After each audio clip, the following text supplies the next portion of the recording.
So you made it to the final part of the Golden Touch series. Congratulations, you're a trooper. You watched an entire 1 hour thus far, and now you're gonna watch another 15 minutes. So, give yourself a little pat on the back, get your snacks, and enjoy the final part. Actually, it's probably not long enough to even enjoy snacks, huh? Crazy.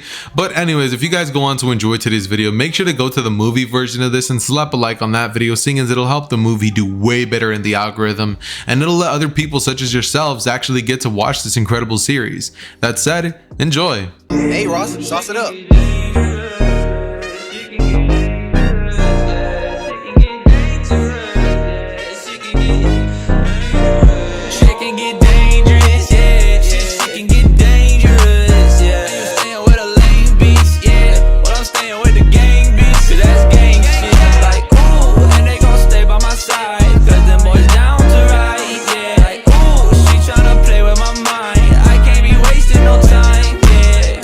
We then zoom into two familiar faces, Sakura and Sasuke, who are both down below waiting for Naruto to get down from there. Immediately Naruto jumps down and Sasuke would look to Naruto before asking him how he's been. Naruto looks back to Sasuke and then goes on to say he's been doing great, and Sakura would just, be like, wow, Naruto, you sure have changed, instead of hitting him with notice anything different, because now she has Sasuke there, so, she doesn't care about Naruto because Sasuke's there. Naruto goes on to pretty much explain that this past 2 years have been spent great and that Naruto has actually learned a lot of things over that time. Sasuke looks at Naruto and tells him that that's great and that he should show him sometime. And Naruto goes on to explain to Sasuke that, his abilities have advanced so much, he's not sure he could even actually have anybody put up a fight against him. And Sasuke begins to essentially begin laughing, saying, "You always did know how to make a joke, Naruto." Suddenly, we see Jiraiya popping up and informing Naruto to go visit Tsunade, telling him that that's pretty much the first thing that they should have done the second that they got to the village. Naruto looks back to Jiraiya and says, "Oh right, sure, pervy sage," before he then pretty much goes on to go towards the direction of Tsunade. From here, she goes on to pretty much praise Naruto and Jiraiya and explaining to them that they actually did a great job and that Naruto is actually going to be essentially promoted to Chunin if he can, show her how much stronger he's gotten. Naruto says, "So what, a fight? You want me to fight you, Tsunade?" And Tsunade would go, no, I want you, Sakura, and Sasuke to face off against Kakashi, Jiraiya, and myself. And Naruto looks at her and says, "Yo, what?" And she says, "I want all of you to face your mentors." And she then pretty much goes on to grab her fists and then clench them together before saying, "And Sakura, I'm not going easy on you." Sakura from this moment looks down to the ground and has this sort of helpless expression before she finally gains her resolve and goes, "Cha!" And Sasuke just looks to Kakashi before then kind of smirking and saying, "All right then, sounds good." All three of them get onto the battlefield and the battles would go something like this. Obviously, Sakura is going to be losing to Tsunade and she's pretty much going to go around being a nuke, just punching everything extremely hard and making explosions go off in the background, right? Similar to what Datara would be doing, except hers just punching, and it's not that big of explosions, but it is causing friendly fire. Sasuke would have rushed into Kakashi and they would have gotten to a taijutsu attack. They would be going back and forth, and eventually Sasuke would get caught off guard by Kakashi's tactics. Both of them would look to be about even, but Kakashi's speed would actually be just a bit faster than Sasuke, and since Sasuke isn't exactly trying to kill Kakashi and the only real way to win is to pretty much subdue your opponent, Kakashi ends up getting Sasuke to the ground relatively with extreme difficulty and pretty much putting a kunai to his neck.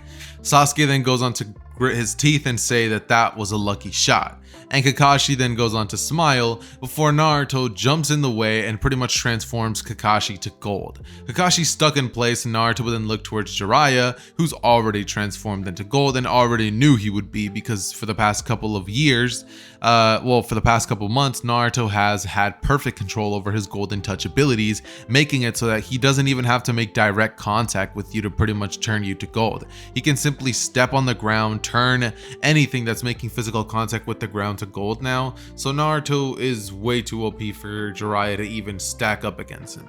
Naruto then looks towards Tsunade, who would punch at the ground. Naruto rises up into the air, whips up a gigantic Rasengan, smashes it into the earth as Tsunade jumps back, and then Naruto would pretty much appear behind her with such superb speed that she would be shocked. She would turn around and be turned to gold instantly as she says, "What?" And she just was turned to gold.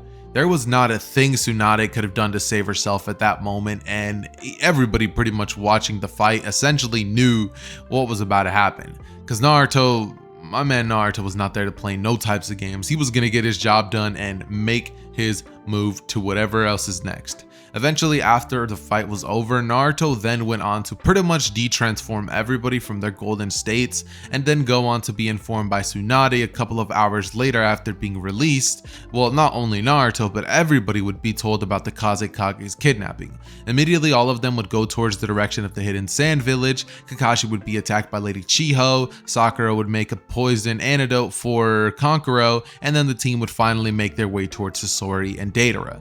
Now, Sasori and Deidara are going to be two of the quickest fights that I think I'll ever end up pretty much breaking down on the channel. Because picture it something like this. Sakura rushes in, right? This is going to be one of those like really OP moments of Naruto just showcasing how strong he's gotten, right?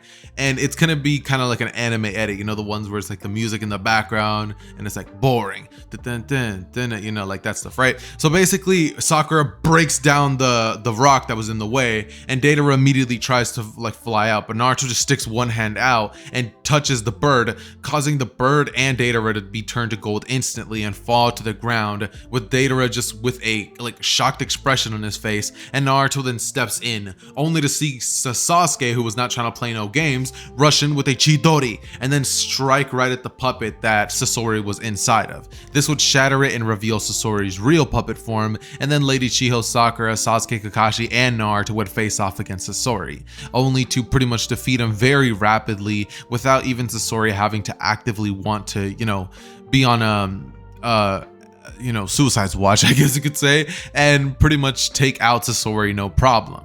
This is when Gaara would then get revived by Lady Chiho, and that entire mission would pretty much be taken care of as quickly as it started. They end up making their way back to the village, and once they do arrive, they have about a couple of days of just normal, you know, just getting into the groove of things, right? As this is all happening, Naruto Sensei would essentially go off to the land of the rain, right? Jiraiya goes off in search of the leader of the Akatsuki. Naruto doesn't want him to go alone, but he wasn't informed when Naruto left, so Jiraiya sadly still dies. Naruto still has a session of depression. Shikamaru, Sasuke, Sakura, and everybody who would have been there for him in the original would be there, with, you know, the added addition of Sasuke making things a little bit easier. And Naruto feels extremely sad, thinking that, you know, he was pretty much like a father to him. That said, Naruto vows to defeat the Akatsuki, and it's at this moment that Naruto realizes and catches wind of the fact that, well, how do I put this? Shikamaru sensei pretty much also died. Naruto would be pretty angry at that, and since he can actually get revenge on that person, Naruto goes on to essentially rush in and handle Kakazu, except instead of using a gigantic Rasen Shuriken, which Naruto won't learn, Naruto instead of that would actually just turn Kakazu to gold and imprison him in the Hidden Leaf Village, leading to them finding out new information about the Akatsuki, and then also having Sasuke leave the village pretty much in search of finding his brother and defeating him. He doesn't go there with Taka, so when the battle would finally pretty much cease to, you know, when the battle would cease and Obito ends up pretty much kidnapping Sasuke, telling him the truth about his brother, Sasuke goes on to say that, well, whatever his truth was, Itachi wasn't a bad guy, and that, you know, realizing he had it all wrong, thinking that everything that Itachi did was pretty much for the village and himself. And Sasuke then goes on to vow that he'll protect the village at all costs, but he doesn't say this out loud, and instead he tells Obito he'll destroy the Leaf Village. After this, Sasuke gets his brother's eyes implanted into himself, unlocking the Eternal Mangekyo Sharingan after unlocking the Mangekyo Sharingan at the revelation, and eventually then then going on to get a huge power amp to his already insane abilities. From this point forward, we essentially have Sasuke quote unquote join the Akatsuki and go off to take Killer B, but instead of going after B, he pretty much returns to the Leaf Village only to find it in shambles and everybody essentially cheering for Naruto. Oh, sorry, I hit my mic and knocked over my pop filter. But as Sasuke returns, he's greeted to this image of Naruto being thrown up by the people of Konoha and finally respected as a member of their village. Naruto has a huge grin on his face and Sasuke just thinks to himself that he knew he would do it, with Sasuke knowing that he knows his true goal, to become the Hokage and defend the Hidden Leaf Village. Naruto's pretty happy all in all, and right, so Naruto's happy, Sasuke's happy, and the events are progressing way faster than I honestly would have expected them to. I thought that this was going to be like a 30-minute video, but it's now looking like I'll be lucky to even make it to 15 minutes. But let's see. So I probably should have crammed this into the last part, honestly. It's whatever. I'll just throw it into the movie version. It won't look that bad, right? It'll be like 20, so that's an hour and like 15 minutes. Not that bad. Anyways though, let's see. So basically what ends up happening following the situations that I had already previously broken down, Sasuke returns to the village only to find Naruto had defeated all 6 paths of pain and also made it so that Nagato was willing to actually use the Edo Tensei, but Rinne Rebirth Jutsu to bring everybody back. Now, the reason that I didn't go into detail on the pain fight is just due to the fact that Naruto, pretty much when he was fighting the paths of pain, would step on the ground with 3 of them already instantly getting transformed to gold, and the Diva path being the only one he really had to fight. Konohamaru destroyed one, and I'm pretty sure the other ninjas in the village would have also had taken part in destroying one. So once Naruto faced off against the Diva path, Naruto pretty much took a straightforward approach, launching a huge amount of, shadow clones towards the direction only for them to get repelled, and then suddenly learning of that ability having a 5-second cooldown. After Naruto learned this, he pretty much speed blitzed Pain and was able to essentially make it so that Pain had to stay in the air or essentially get transformed to gold. Inside of said air, Naruto went on to use a bunch of Wind Nature Chakra styles to actually hit Pain from the air, and once things became too difficult, Naruto was able to actually activate his 4-tailed QB state to shoot a bunch of tailed beast bombs, causing Pain to actually have to use the Chibaku Tensei, I believe it was, to essentially capture Naruto in the air. Naruto, however, this time around didn't lose himself to the power of the 9 tails after talking to his father Minato, and once he shot down to the ground, he was essentially able to put up a better fight, activating Sage Mode and essentially rushing in with speed incomparable that Pain wasn't even able to detect, leading Naruto to turn him to gold, find one of the chakra rods, track Nagato, and then make everything kind of make sense. Seeing as Sasuke this time around won't be the one who actually goes off to fight against Killer B, things are going to be changing heavily from here on out, because the Kage Summit isn't a direct, oh, I hate the Hidden Leaf Village, you guys always make the worst, shinobi that always run away from your village, what's wrong with you, you know what I mean? Instead of that stuff basically happening, we basically get a scene where they're all pretty much talking about what to do. Obito would go on to declare the 4th Great Shinobi World War, and things kind of begin to align towards the original path of what would have happened in the OG Naruto canon events, where everybody goes on to do their best and try to essentially defeat Pain and everybody else who took part in said war. By the way, I just listened back to the recording and noticed that I said Pain instead of Obito because Pain's already defeated, so yeah. Anyways, so instead of things kind of going almost as much, the only real changes to the story is basically going to be when Sasuke sees his brother once more.